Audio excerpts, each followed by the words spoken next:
भगवान श्री कृष्ण सदा आप सभी पर कृपा करें, आप सभी की मनोकामनाएं पूर्ण करें। सबसे पहले तो कथा सुनाने से पहले आप सभी का बहुत बहुत धन्यवाद, जिन्होंने इससे पहले के अध्याय में पूछे गए प्रश्न का सही जवाब दिया था।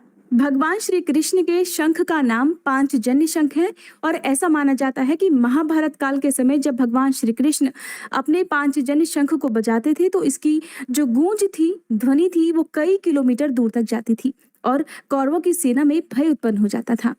आज की वीडियो में आप रसपान करेंगे भगवान सूर्य की महिमा, विभिन्न ऋतुओं में उनके अलग अलग वर्ण तथा उनके फल के बारे में।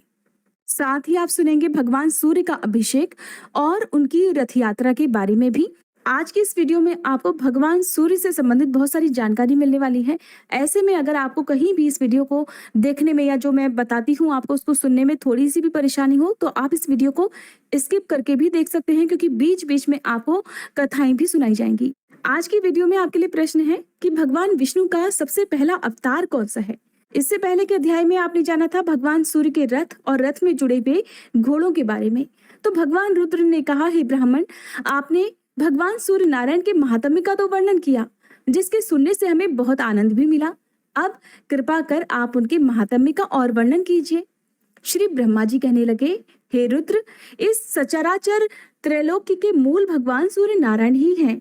देवता, असुर, मानव आदि सभी इन्हीं से उत्पन्न हुए हैं। इंद्र, चंद्र, रुद्र, ब्रह्मा, विष्णु तथा शिव आदि जितने भी देवता हैं, सब में इन्हीं का तेज व्याप्त है। अग्नि में विधि पूर्वक दी हुई आहुति सूर्य भगवान को ही प्राप्त होती है। भगवान सूर्य से ही वर्षा होती है, वर्षा से अन्न आदि उत्पन्न होते हैं और यही अन्न प्राणियों का जीवन है। इन्हीं से जगत की उत्पत्ति होती है और अंत में सारी सृष्टि इसी में विलीन हो जाती है।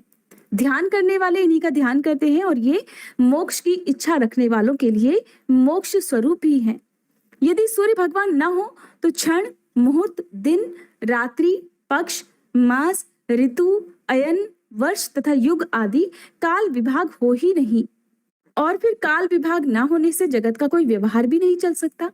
ऋतुओं का विभाग ना हो तो फिर फल फूल, खेती, औषधियां आदि कैसे उत्पन्न हो सकती हैं? और इनकी उत्पत्ति के बिना प्राणियों का जीवन भी कैसे रह सकता है? इससे ये स्पष्ट होता है कि इस चराचरात्मक विश्व के मूलभूत कारण भगवान सूर्य नारायण ही हैं। सूर्य भगवान वसंत ऋतु में कपिल वर्ण, ग्रीष्म ऋतु में स्वर्ण के समान, वर्षा में श्वेत, शरद ऋतु में पांडु वर्ण, हेमंत में ताम्र वर्ण और शिशिर ऋतु में रक्त वर्ण के होते हैं। इन वर्णों का अलग अलग फल है। रुद्र, अब आप उसे भी सुनिए। यदि सूर्य भगवान असमय में कृष्ण वर्ण के हों तो संसार में भय होता है। ताम्र वर्ण के हों तो सेनापति का नाश होता है।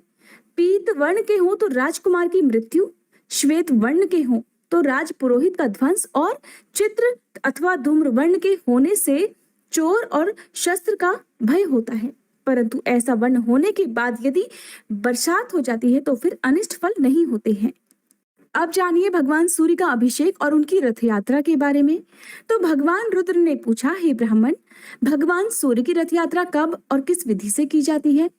रथ यात्रा करने वाले, रथ को खींचने वाले, रथ को वहन करने वाले, रथ के साथ चलने वाले और रथ के आगे नृत्य गान करने वाले, रात्रि जागरण करने वाले पुरुषों को क्या फल प्राप्त होता है?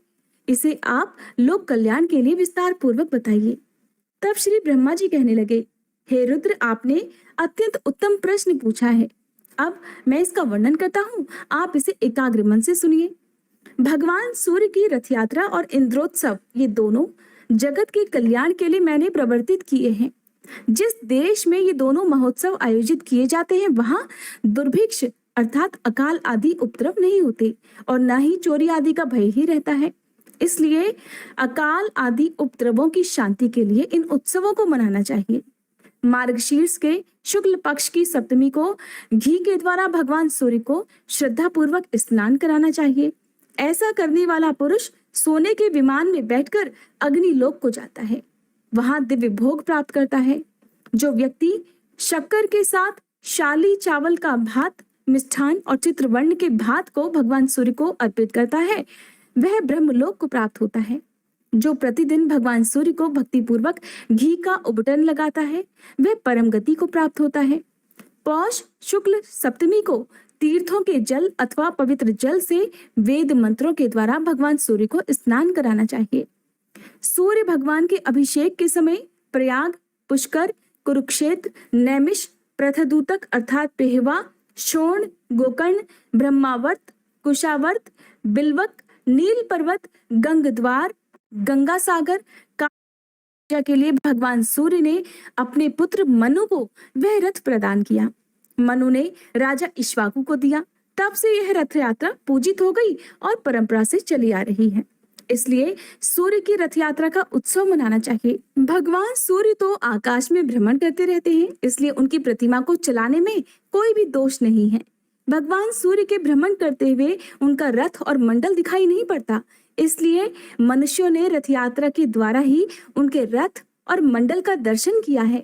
ब्रह्मा, विष्णु, शिव आदि देवों की प्रतिमा के स्थापित हो जाने के बाद उनको उठाना नहीं चाहिए, किंतु सूर्य नारायण की रथ यात्रा प्रजाओं की शांति के लिए प्रतिवर्ष करनी चाहिए। सोने, चांदी अथवा उत्तम काष्ठ का अतिशय रमणीय और बहुत सुदृढ़ रथ का निर्माण करना चाहिए। उसके बीच में भगवान सूर्य की प्रतिमा को स्थापित कर उत्तम लक्षणों से युक्त अतिशय सुशील हरित वर्ण के घोड़ों को रथ में नियोजित करना चाहिए। उन घोड़ों को केसर से रंग कर अनेक आभूषणों, पुष्पमालाओं और चवर आदि से अलंकृत करना चाहिए अर्थात सजाना चाहिए और रथ के लिए अर्घ्य प्रदान करना चाहिए। इस प्रकार रथ को तैयार कर सभी देवताओं की पूजा कर ब्राह्मण भोजन कराना चाहिए। दक्षिणा देकर दीन, नेत्रहीन, उपेक्षितों और अनाथों को भोजन आदि से संतुष्ट करना चाहिए। उत्तम, मध्यम अथवा अधम किसी भी व्यक्ति को विमुख नहीं होने देना चाहिए। रथ यात्रा स्वरूप इस सूर्य महायाग में भूख से पीड़ित बिना भोजन किए यदि कोई व्यक्ति भग्र आशा वाला होकर लौट जाता है तो इस दुष्कृत्य से उसके स्वर्गस्थ पितरों का अधःपतन हो जाता है अर्थात उनका नाश हो जाता है। अतः सूर्य भगवान के इस यज्ञ में भोजन और दक्षिणा से सबको संतुष्ट करना चाहिए, क्योंकि बिना दक्षिणा के कोई भी यज्ञ पूर्ण नहीं होता। फिर मंत्रों के जाप के साथ ही उनका प्रिय पदार्थ सभी देवताओं को समर्पित करना चाहिए। मंत्रों से बलि देकर वामदेव, पवित्र, मानस्तोक तथा रथंतर इन ऋचाओं का पाठ करें। फिर पुण्याहवाचन और अनेक प्रकार के मंगल वाद्यों की ध्वनि कर सुंदर और समतल मार्ग पर रथ को चलाएं, जिससे कहीं पर धक्का ना लगे। रथ धीरे धीरे निरंतर आगे बढ़ना चाहिए। घोड़े के अभाव में अच्छे बैलों को भी रथ में लगा सकते हैं या फिर पुरुष गण ही रथ को खींच सकते हैं। 30 या 16 ब्राह्मण जो शुद्ध आचरण वाले हों, व्रती हों, वे प्रतिमा को मंदिर से उठाकर बड़ी सावधानी से रथ में स्थापित करें। सूर्य प्रतिमा के दोनों ओर सूर्य देव की राज्ञी अर्थात संज्ञा और निशुंभा छाया नामक दोनों पत्नियों को स्थापित करें। सूर्य देव की पत्नियों के नाम है संज्ञा और छाया, जिनका नाम क्रमशः राज्ञी और निशुंभा भी है। निशुंभा को अर्थात छाया को दाहिनी ओर और राज्ञी को बाईं ओर स्थापित करना चाहिए। सदाचारी वेद पाठी 2 ब्राह्मण प्रतिमाओं के पीछे की ओर बैठे और उन्हें संभालकर स्थिर रखें। सारथी भी कुशल रहना चाहिए। स्वर्ण दंड से सजा हुआ छत्र रथ के ऊपर लगाएं। अतिशय सुंदर रत्नों से जटित स्वर्ण दंड से युक्त ध्वजा रथ पर चढ़ाएं, जिसमें अनेक रंगों की 7 पताकाएं लगी हों अर्थात 7 ध्वजाएं लगी हों। रथ के आगे के भाग में सारथी के रूप में ब्राह्मण को बिठाना चाहिए। श्रद्धा रहित व्यक्ति को कभी भी रथ के ऊपर नहीं चढ़ना चाहिए, क्योंकि जो श्रद्धा रहित व्यक्ति रथ पर आरूढ़ अर्थात बैठता है उसकी संतति नष्ट हो जाती है। ब्राह्मण, क्षत्रिय और वैश्य को ही रथ के वहन करने का अधिकार है। अपने स्थान से चलकर सर्वप्रथम रथ को उत्तर द्वार पर ले जाना चाहिए। फिर वहां पर 1 दिन तक रथ की पूजा करें। विविध नृत्य, गीतादि उत्सव, वेद पाठ तथा पुराणों की कथा होनी चाहिए। वहां ब्राह्मण भोजन भी कराना चाहिए। 9वीं के दिन रथ चलकर पूर्व द्वार पर ले जाएं। 1 दिन वहां पर रहे। तीसरे दिन दक्षिण द्वार पर रथ ले जाएं और फिर चौथे दिन पश्चिम द्वार पर रथ ले जाएं। फिर वहां से नगर के मध्य में रथ ले जाया जाए। वहां पूजन और उत्सव करें, दीपमाला प्रज्वलित करें, ब्राह्मणों को दान दें, भोजन कराएं।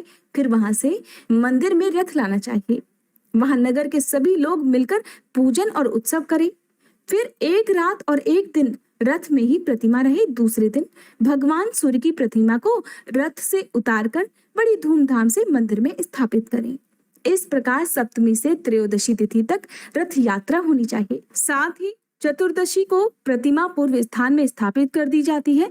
इस रथ यात्रा के करने से सभी विघ्न, सभी बाधाएं दूर हो जाती हैं। हरे कृष्णा। आज का अध्याय समाप्त हुआ। इसके आगे की कथा सुनने के लिए कृपया आप अगली वीडियो का इंतजार जरूर कीजिएगा।